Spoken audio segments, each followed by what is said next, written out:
Fazer a leitura do capítulo 3.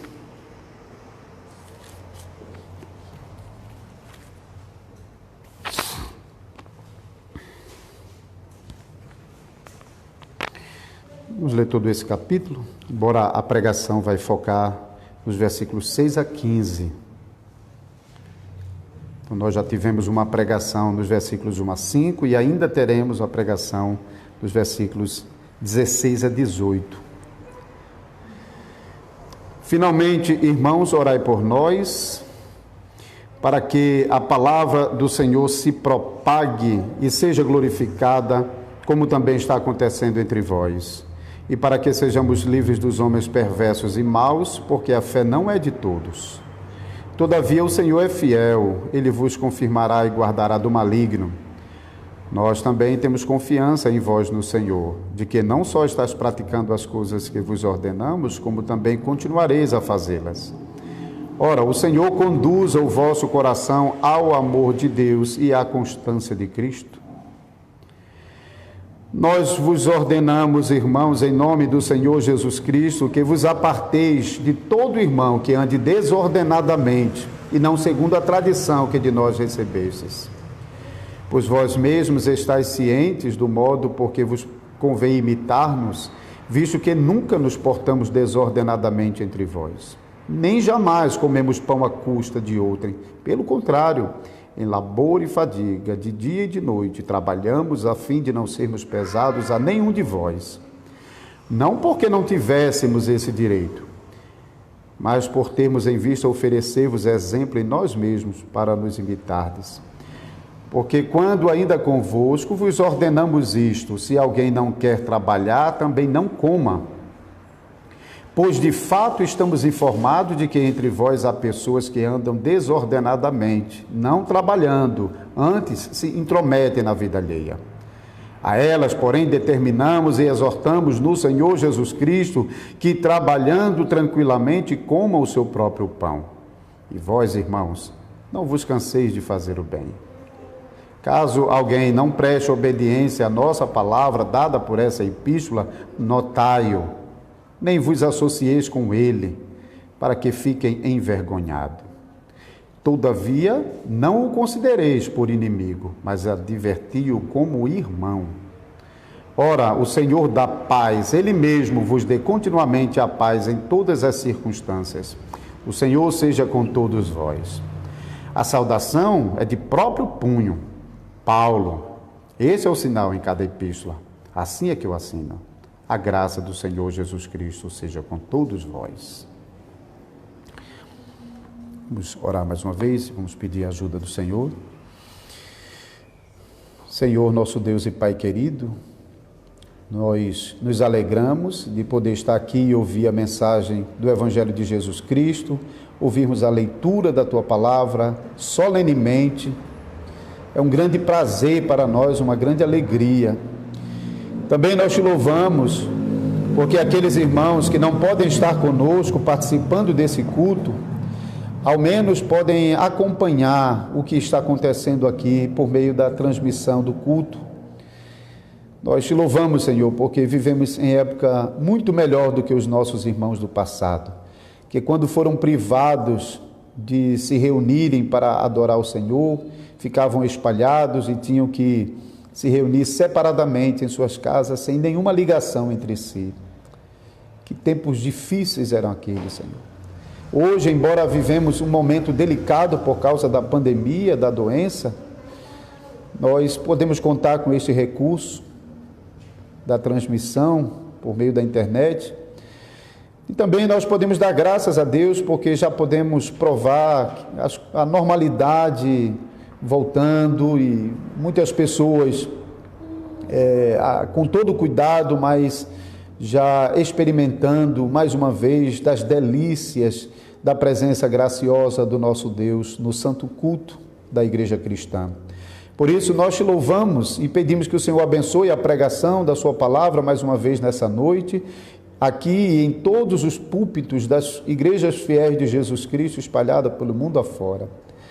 Onde o nome do Senhor Jesus estiver sendo invocado em fidelidade, por favor, Senhor, abençoa a pregação, abençoa o teu povo que está recebendo a pregação, abençoa os ministros fiéis que não querem emitir as suas opiniões, mas preferem se limitar à simplicidade com que a tua palavra nos é transmitida, porque é nessa simplicidade que temos a promessa de que o Espírito Santo vai usar para trabalhar, para operar, para transformar o coração de pecadores.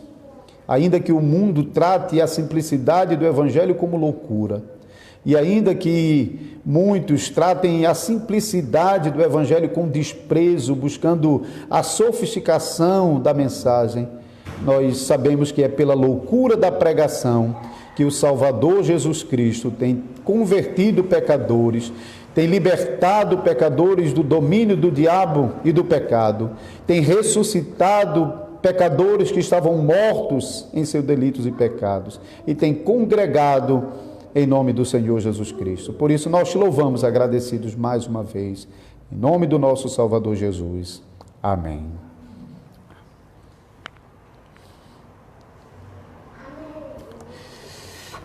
Amados irmãos e irmãs, congregação do Senhor Jesus Cristo, nessa passagem da segunda carta do apóstolo Paulo aos Tessalonicenses, do capítulo 3, versículos 6 a 15, nós temos um excelente exemplo de como aplicar a disciplina eclesiástica no meio da congregação.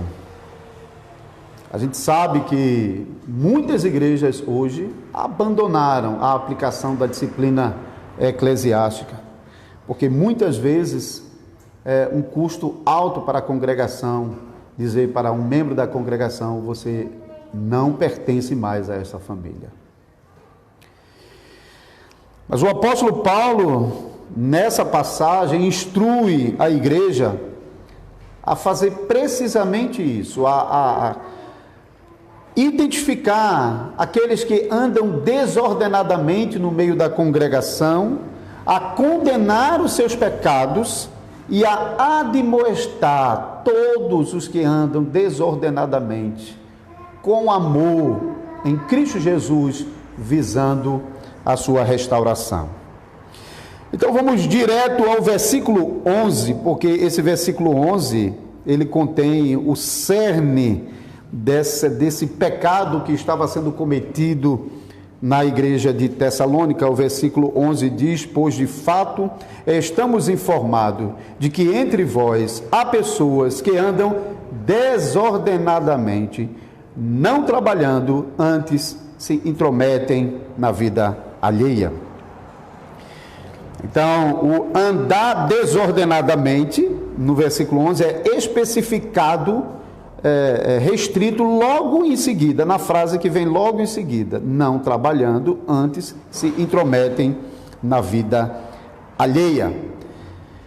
Porém, no versículo 6, se os irmãos voltarem um pouquinho mais, o apóstolo Paulo nos dá mais informação sobre esse andar desordenadamente.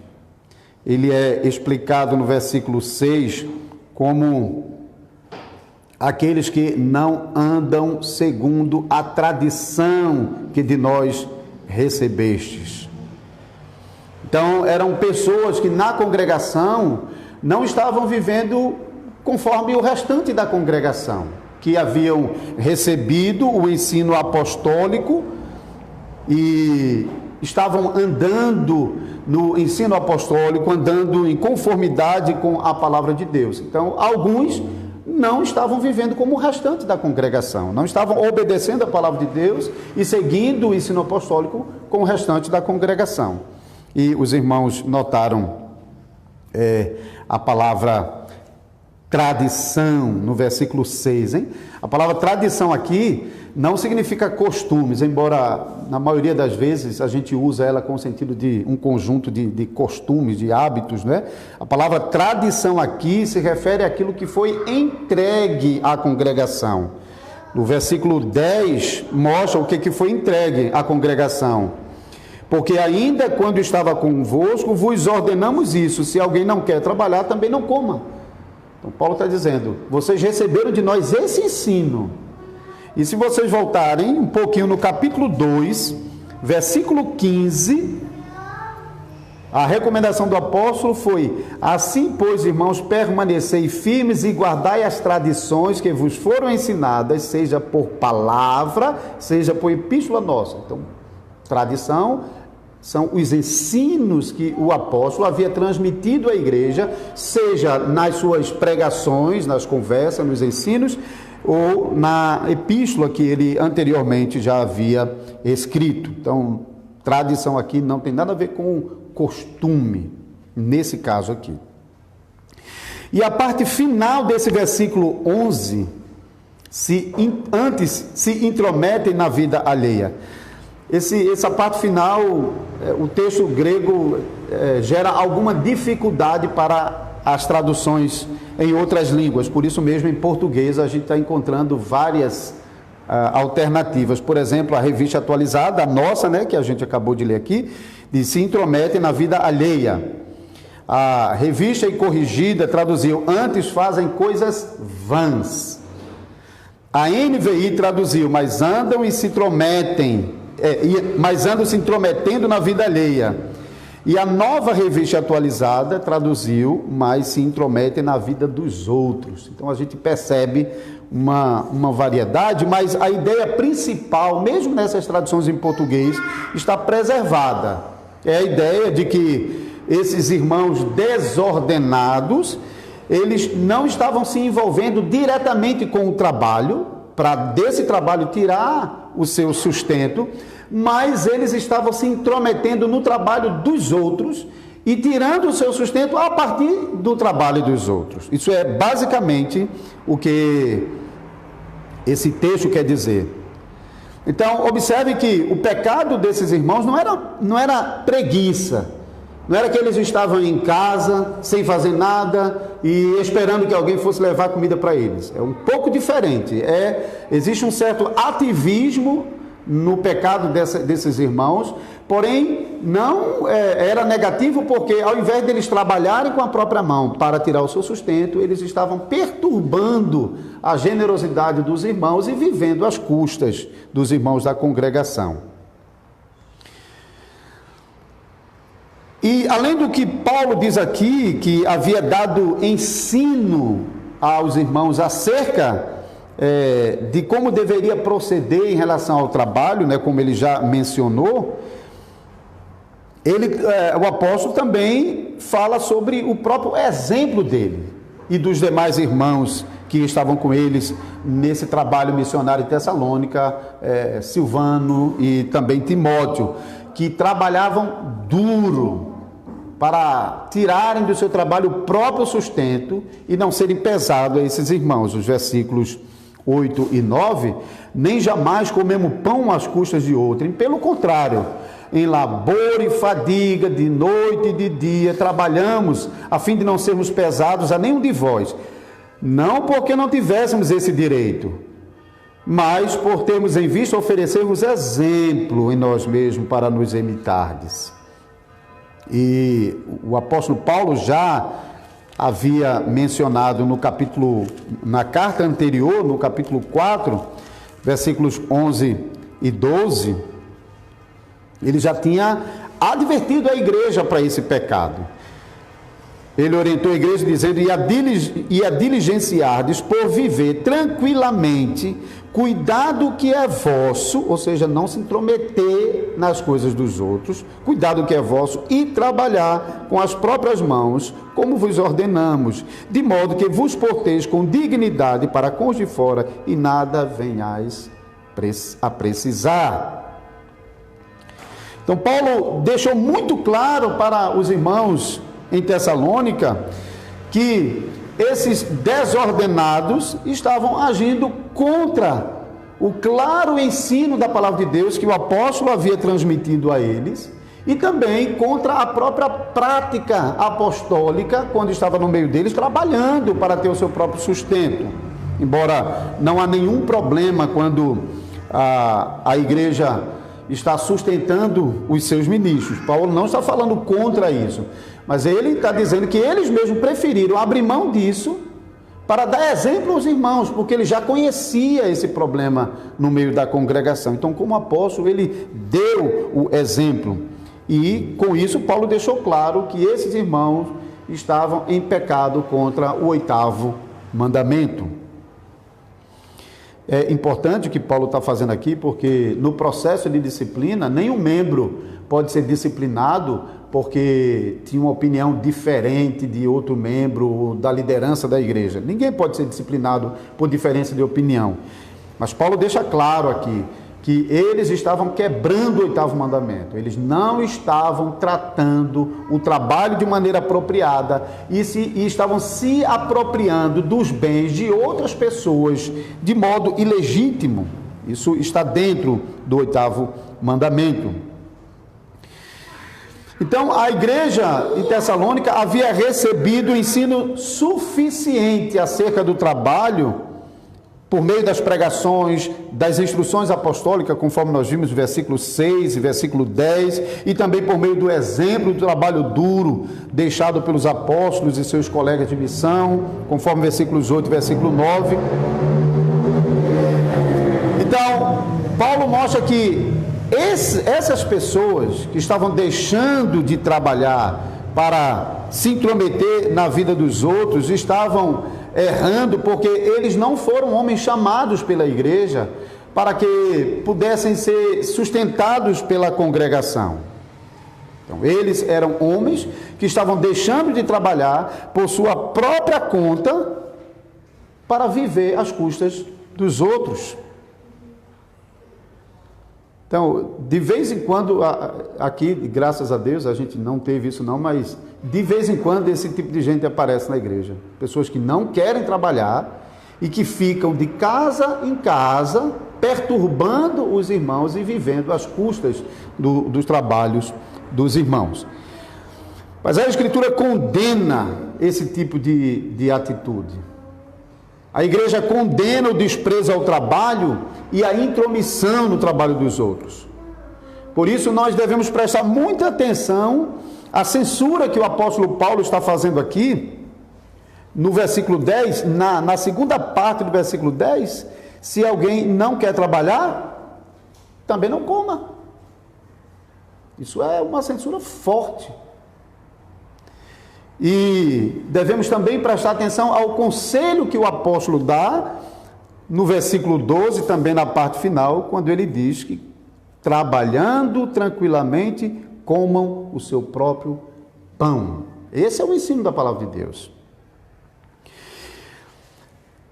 Mas esse pecado, quando aparece na congregação e perturba a paz da igreja, às vezes é tão ruim que esse pecado acaba atrapalhando a generosidade da própria congregação. Às vezes congregação que é bem generosa em ofertar, em apoiar trabalho de pessoas necessitadas, quando surge esse tipo de gente na congregação e começa de casa em casa a perturbar os irmãos, tentando viver às custas dos irmãos, isso acaba mexendo na generosidade da igreja, e aquelas pessoas que costumavam ser bem generosas e liberais nas suas ofertas começam a reter, porque ele não quer sustentar aquela pessoa que está se comportando de maneira desordenada na congregação.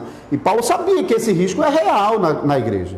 E por causa disso, ele estimula a igreja no versículo 13, e quanto a vós, irmãos, não vos canseis de fazer o bem.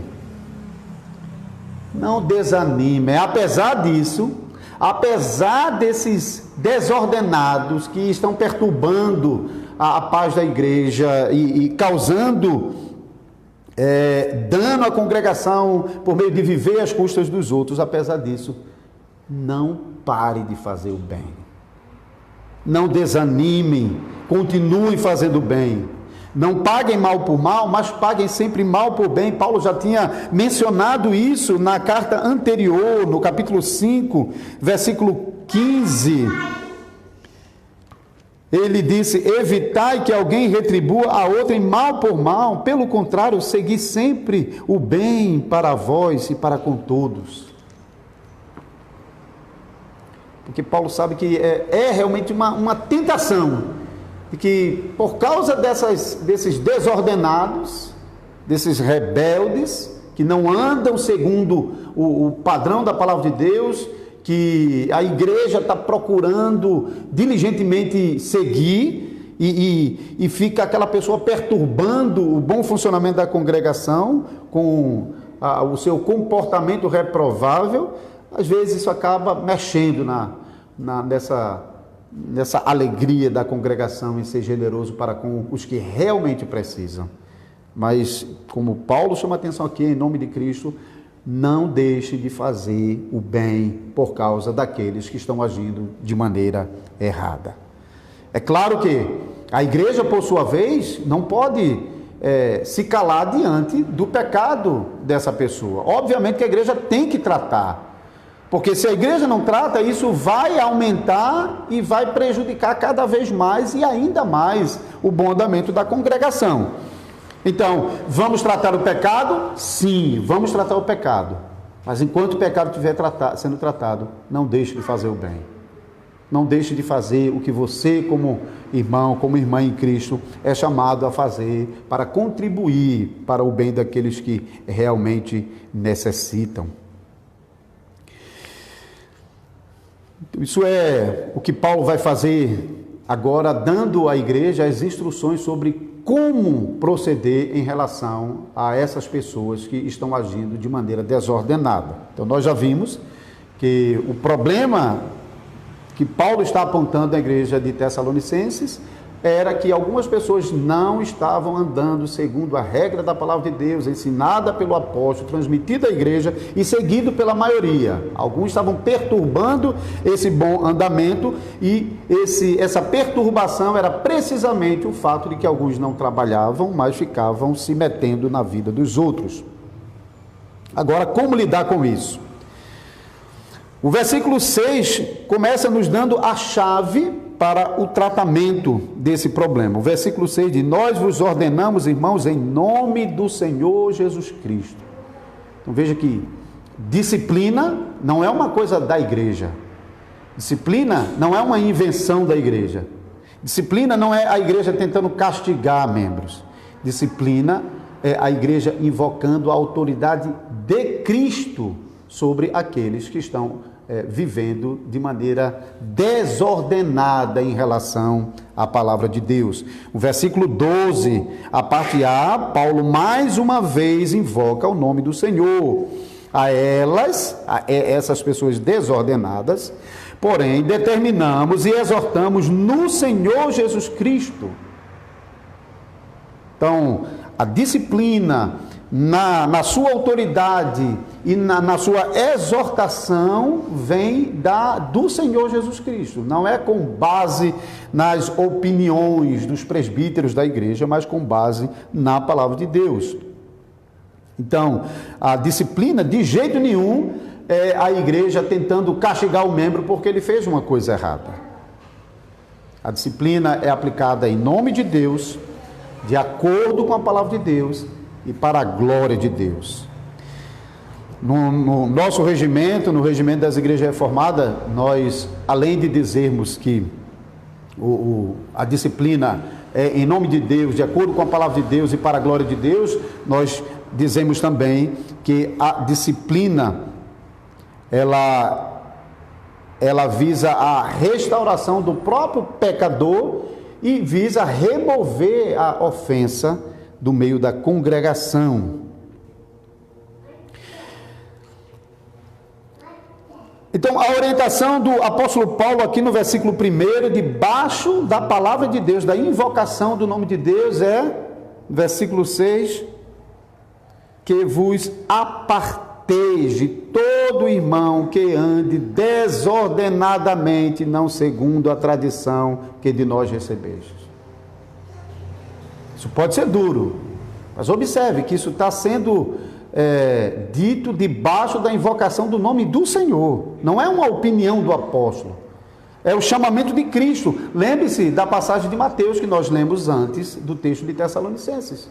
Jesus ensina que se há algum pecado na congregação, nós temos a obrigação de ir até o nosso irmão para buscar a salvação dele, que ele possa se arrepender do seu pecado, e se ele nos ouvir, Jesus diz, ganhou o teu irmão.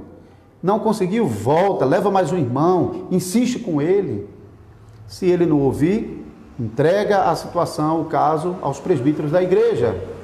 Se ele não der ouvido nem aos presbíteros, não tem outra coisa a fazer, senão, no final das contas, tratá-lo como alguém que não pertence à congregação, como gentil e publicano.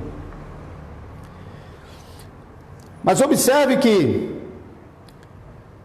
às vezes, essa afirmação do apóstolo pode soar estranho, porque a gente vive numa época onde a palavra disciplina já é uma coisa estranha.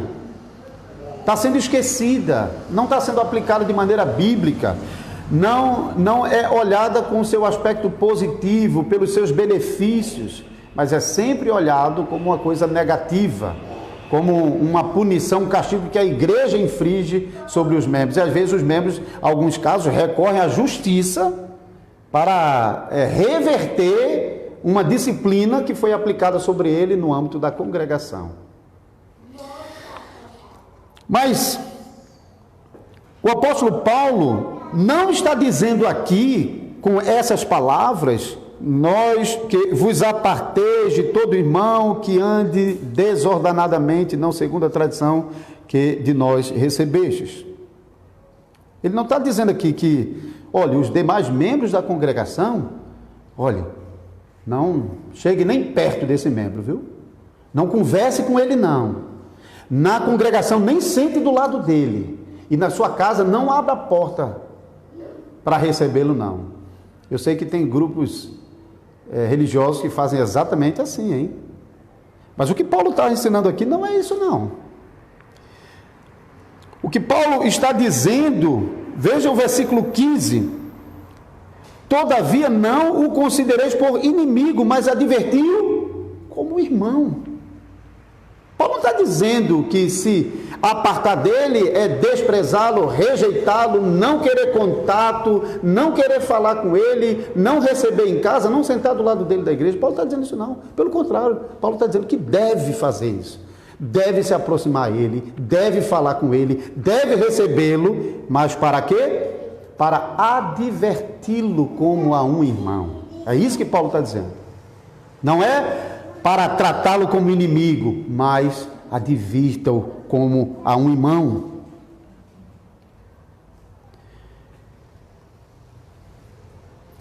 Agora, no versículo 14, Paulo nos dá mais informação. No final do versículo 14, ele diz, não vos associeis com ele, o que é coisa diferente. Apartar-se dele, para não se associar com ele, para não compactuar com ele no seu erro. Quer dizer, nós não podemos concordar com aquele irmão que está vivendo desordenadamente, não podemos ser conivente com o erro que ele está cometendo, não podemos deixar de mostrar que ele está errado, mas devemos repreendê-lo como a um irmão que nós amamos e que nós queremos salvar. Ninguém que vê o seu irmão em perigo vai ficar assistindo, enquanto ele perece no seu erro, no seu pecado. Ninguém que ama um irmão não vai fazer isso.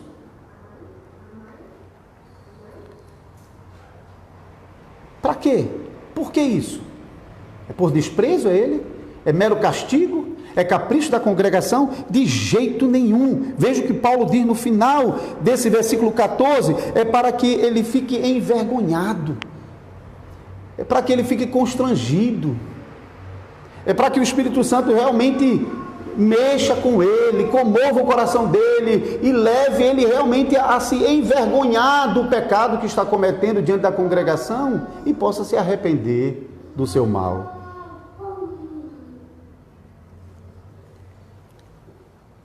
É para isso que serve a disciplina. Não é para maltratar o pecador que já está sofrendo por causa do seu pecado. Pelo contrário, é para restaurá-lo, para encorajá-lo, Por meio da vergonha, sim. Jesus deixou muito claro para nós, irmãos, a importância do envolvimento da congregação na recuperação desse irmão que se encontra desordenado. Cada membro da congregação é chamado a mostrar amor pelo seu irmão. Cada membro da congregação, quando perceber que tem um irmão que está vivendo desordenadamente, está experimentando a disciplina do Senhor, deve fazer tudo o que estiver ao seu alcance para ganhar aquele irmão para Cristo, para salvá-lo, para trazê-lo de volta à plena comunhão. É claro que se ele persistir no seu pecado, uma hora os presbíteros terão que cumprir também o seu trabalho e levar esse membro impenitente até a excomunhão da congregação. Mas veja o propósito da disciplina: restaurar o desordenado. A disciplina não começa para jogar ele fora da igreja, começa para evitar que ele seja jogado fora da igreja. Por isso, essas etapas no processo de disciplina, começando pelo envolvimento da própria congregação, como o apóstolo Paulo está chamando a atenção aqui. Então eu quero concluir pensando sobre a nossa própria situação. Nós sabemos que todos nós estamos sujeitos a cair em pecado. Todos nós, não adianta, não tem bom. Do pastor ao membro mais simples da congregação, todos nós sofremos. Dos moços aos velhos, homens e mulheres, todos somos tentados, todos experimentamos as inclinações de nossa natureza humana para o pecado. E muitas vezes é exatamente isso que está acontecendo conosco. Estamos caindo em pecado o tempo todo. Porém, na maioria das vezes, quando nós ouvimos as exortações do Senhor por meio da pregação, nós prestamos atenção ao que o Senhor está nos dizendo na pregação. Quando, às vezes, nós ouvimos de um irmão que nos adverte sobre alguma coisa errada que a gente fez, a gente realmente presta atenção àquilo que o irmão disse e percebe que realmente aquilo é para o bem dele. Então, a gente ora a Deus e busca a graça do Senhor para não permanecer naquele pecado e não ser endurecido naquele pecado, a ponto de um dia experimentar a excomunhão. E na maioria das vezes, nós alcançamos o favor do Senhor, nos arrependemos dos nossos pecados, buscamos a graça do Senhor para lutar contra as nossas fraquezas diárias de pecado, e assim continuamos vivendo a vida cristã pela graça do Senhor. Mas a gente sabe que de vez em quando acontece de modo diferente com alguns membros da congregação. Alguns membros que caem em pecado não prestam atenção às exortações que a própria palavra de Deus está fazendo na pregação a ele.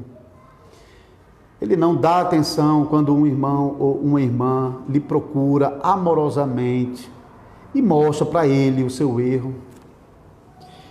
E ele experimenta endurecimento do seu coração no pecado. As exortações fraternais da congregação não surtem efeito. As advertências mais severas dos presbíteros também não surtem efeito. E outro remédio não resta, senão aquele mais forte, a excomunhão. É verdade, a excomunhão é sempre um momento muito triste para a congregação. De vez em quando a excomunhão é de um parente nosso, de uma pessoa querida, amiga nossa. E de fato, irmãos, é doloroso, é triste. Não é fácil dizer para um membro da sua família que ele tem que sair de casa porque ele não pode ficar ali, ele não cabe ali, porque ele não vive dentro de uma comunhão naquela família. Isso é doloroso. A mesma coisa para nós chegar ao ponto de dizer para um membro da congregação: por favor, você não é mais bem-vindo em nossa congregação. Isso é muito duro. Quando nós temos que fazer esse tipo de anúncio na congregação, é em meio às lágrimas mesmo, para a tristeza, não só do pecador não, mas de toda a congregação que não queria isso. Mas apesar da tristeza que uma excomunhão possa causar na congregação, da mesma forma que em uma família, ainda é necessário fazer isso, para que o nome do Senhor seja honrado e para que o restante da família seja preservada. Seja a família da fé, seja a família em casa. É duro, mas às vezes temos de tomar decisões duras na vida mesmo.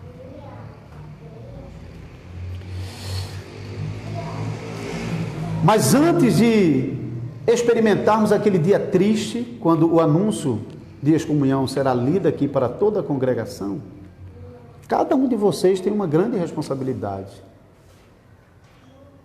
para que esse dia não chegue, pela graça de Deus, obviamente. Se acontecer de um membro da congregação, quando eu falo membro, é sentido geral, pode ser um homem, pode ser uma mulher, quando um membro da congregação está em pecado e Deus mostrou esse pecado para você,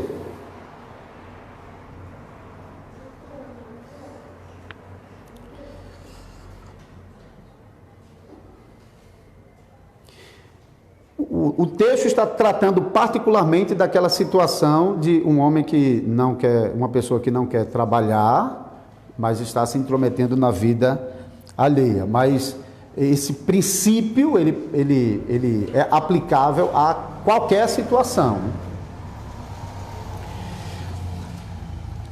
Se por acaso acontecer, seja esse mesmo caso de alguém que está vivendo desordenadamente e não está querendo trabalhar, está vivendo às custas de irmãos da congregação, ou outro pecado qualquer, que Deus tenha mostrado para você.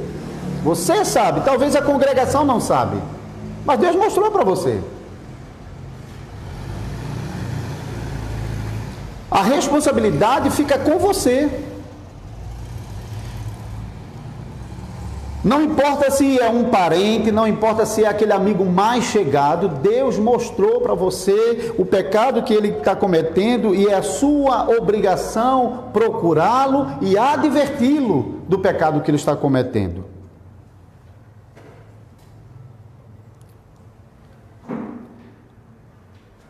A gente mostra o quanto a gente às vezes é um pecador muito parecido com aquele que está naquela situação, quando nós vimos que o nosso irmão está em pecado, sabemos que é nossa obrigação procurá-lo para falar do seu pecado, para adverti-lo, e sabe o que a gente faz? A gente fica esperando para ver se outro faz isso, porque a gente não quer se expor, a gente não quer levar um rela, a gente não quer que ele bote o dedo na cara da gente e diga: não se meta na minha vida.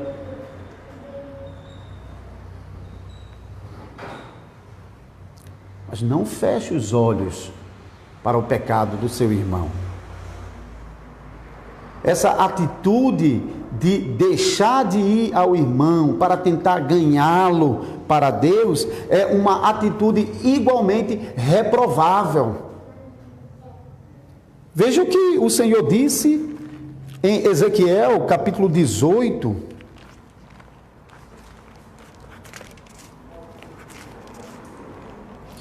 Versículos 23 ao 32.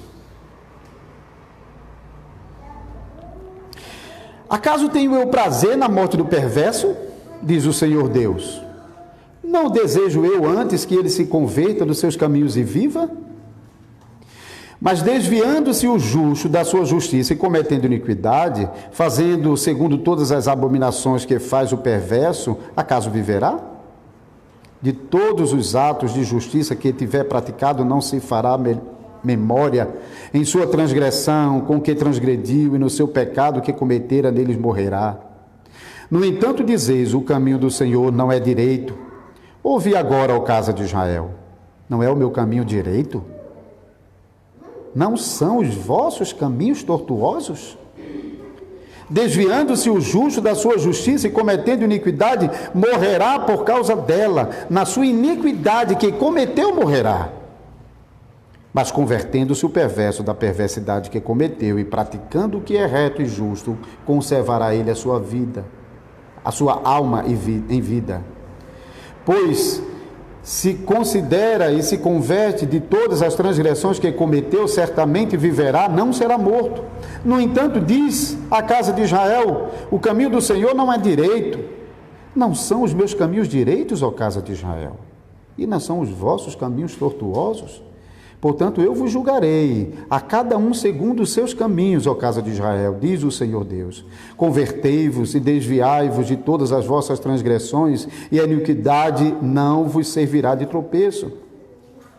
Lançai de vós todas as vossas transgressões em que transgredides, e criai em vós coração novo e espírito novo. Pois por que morreris, ó casa de Israel? Porque não tenho prazer na morte de ninguém, diz o Senhor Deus. Portanto, convertei-vos e vivei.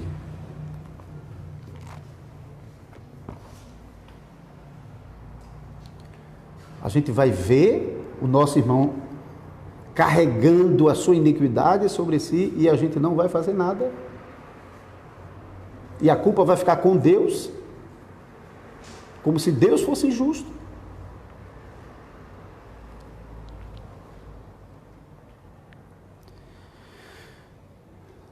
Somos chamados por Deus, irmãos, a mostrarmos o quanto amamos os nossos irmãos nesses momentos mais difíceis. Não somente nas nossas festas, o que são coisas boas, mas não são somente nas festas. Mas nas adversidades nós devemos mostrar o quanto amamos os nossos irmãos. A atitude de deixar para lá o pecado do nosso irmão mostra que de fato nós não o amamos de verdade. E se isso acontecer, Deus vai requerer da mão dele o sangue daquela pessoa que morreu no seu pecado. Então não fique com pena do membro que está sofrendo por causa da disciplina que está experimentando da parte do Senhor. Deus, de fato, pode até estar privando um membro da congregação dos meios de graça, os quais Deus prometeu abençoar a cada membro da congregação pelo uso deles. Isso, de fato, às vezes acontece quando, por exemplo, um membro é afastado da ceia, quando o membro é afastado de outras atividades de comunhão da congregação. Mas não devemos ficar com pena do pecador porque ele está sendo privado desses benefícios. Nós devemos ter pena do pecador se ele não se arrepender e se ele continuar no seu pecado depois de advertido mais de uma vez. Esse realmente é para ter pena dele, porque a gente sabe que no endurecimento do coração dele virá o remédio mais duro da parte do Senhor, que será a excomunhão dele da comunhão da congregação. E se ele permanecer rebeldes ao Senhor, mesmo provando desse remédio mais severo, ele vai perecer eternamente por causa de seus pecados. Isso é digno de pena. Não o fato de ele estar passando pela disciplina que visa a restauração dele. Sobre esse problema do pecado, do trabalho, eu quero dizer alguma coisa brevemente sobre isso, porque nós herdamos o pensamento de que trabalho é um mal necessário. E, infelizmente, nós herdamos isso. Mas isso não é de acordo com a palavra de Deus. O trabalho não surgiu por causa do pecado, como dá a entender esse pensamento. Deus ordenou o homem ao trabalho muito antes do pecado. Quando Deus criou Adão e Eva, no capítulo 1, versículo 26 a 28, o Senhor declarou que Adão e Eva deveriam dominar sobre todas as coisas e desenvolver a criação para Deus. Era um grande e prazeroso trabalho para o primeiro casal desenvolver a criação para Deus. Então, o trabalho não tinha nada a ver com o mal necessário, era o bem necessário. Depois da queda, de fato, o que aconteceu é que Deus impôs sofrimento, dificuldade ao trabalho do homem. Gênesis capítulo 3, versículo 17 e 19, o Senhor mostra claramente que o trabalho não seria mais agora uma coisa completamente agradável, satisfatória. Pelo contrário, o versículo 19 diz: do suor do teu rosto comerás o teu pão. Mas observe o que está sendo dito aqui. De um lado, está sendo decretado a fadiga, a dificuldade no trabalho, como castigo pela desobediência. Mas veja, Deus não removeu a sua bênção do trabalho. Da mesma forma que Deus não removeu a sua bênção da atividade da mulher de gerar filhos, embora essa geração de filhos seria agora mais dolorosa, seria dificultada pelo pecado, Deus não removeu a bênção da geração de filhos. Da mesma forma no trabalho, Deus não removeu a bênção do trabalho, em que por meio dele nós tiraríamos o nosso sustento, embora ele não será tão fácil como era anteriormente. Então, por meio do trabalho, do suor do teu rosto, comerás o pão todos os dias da tua vida. Então, herdamos esse entendimento errado de que o trabalho é um mal necessário. E mais recentemente, na história da humanidade, nós estamos herdando outro pensamento igualmente pernicioso, que é o pensamento de que todos devem trabalhar para o sustento de todos, mesmo daqueles que são vadios, ladrões, assassinos, preguiçosos. Nós devemos permitir que eles comam à nossa custa. Isso não é de acordo com o que nós estamos lendo na Palavra de Deus. A Palavra de Deus chama a cada um a trabalhar para tirar o seu próprio sustento e não viver em decorrência do trabalho dos outros. Embora do outro lado a igreja é chamada a não retribuir o mal com o mal, mas praticar o bem. Por quê? Porque entre aqueles que não têm o que comer, há de fato aqueles que precisam. E por causa disso, a palavra de Deus nos chama a ser generosos com os pobres, com as viúvas, com órfãos, com estrangeiros. Porque são pessoas realmente vulneráveis. Precisamos, de um lado, lutar contra o pecado da preguiça, mas também, do outro lado, lutar contra o pecado da intromissão no bem dos outros. E, por último, devemos aplicar a disciplina, não exclusivamente nesse caso que nós vimos, mas os princípios tirados aqui devem ser aplicados em todos os casos de disciplina. Quando o apóstolo Paulo usa a palavra desordenados, ele vai usar um caso de desordenado, que é esses irmãos que não queriam trabalhar e se intrometiam na vida dos outros. Mas o termo desordenado diz respeito a todo aquele que não anda segundo a tradição dos apóstolos, segundo o ensino dos apóstolos, de acordo com a palavra de Deus que é vivida pelo restante da congregação. Então, em todos os aspectos onde a doutrina da palavra de Deus tem sido desprezada por alguém no seu modo de pensar ou no seu modo de agir, então esses desordenados, ou seja, que não anda segundo a ordem estabelecida pelo Senhor na congregação, eles devem ser tratados disciplinarmente para que possam ser recuperados e voltar à plena comunhão da igreja. E se eles se endurecerem nos seus pecados, eles devem ser excluídos da congregação cristã. Por isso mesmo, irmãos, devemos aplicar tudo aquilo que a gente está aprendendo na palavra de Deus para o nosso próprio bem. Não cheguem aqui e saiam sem pensar em todas as coisas que o Senhor tem dito na pregação, todo o ensino, toda a advertência, toda correção, porque tudo que o Senhor está nos falando por meio da pregação é para o nosso próprio bem. Observe onde nas pregações nós estamos ouvindo sobre onde nós devemos crescer ainda mais, talvez há áreas de nossa vida que nós estamos indo bem e nós precisamos crescer ainda mais, e a pregação muitas vezes está nos estimulando a fazermos mais e mais e mais, como Paulo também faz aqui aos Tessalonicenses. Muitas vezes Paulo não está dizendo que eles não fazem determinadas coisas. Muitas vezes Paulo está dizendo, eu sei que vocês já estão fazendo isso, mas vocês precisam continuar, vocês precisam fazer mais, vocês precisam transbordar mais. Em outros aspectos, nós estamos ouvindo a palavra de Deus, nos advertindo, nos exortando, nos corrigindo e de vez em quando nos ameaçando. Não desprezemos as ameaças do Senhor, seus ensinos, suas exortações, mas que nós possamos aplicar todas essas coisas às nossas vidas, cada um de nós, irmãos, para o nosso próprio bem, para a nossa salvação. Enquanto a disciplina eclesiástica for levada a sério, não tenha dúvida que isso será uma grande bênção para a congregação.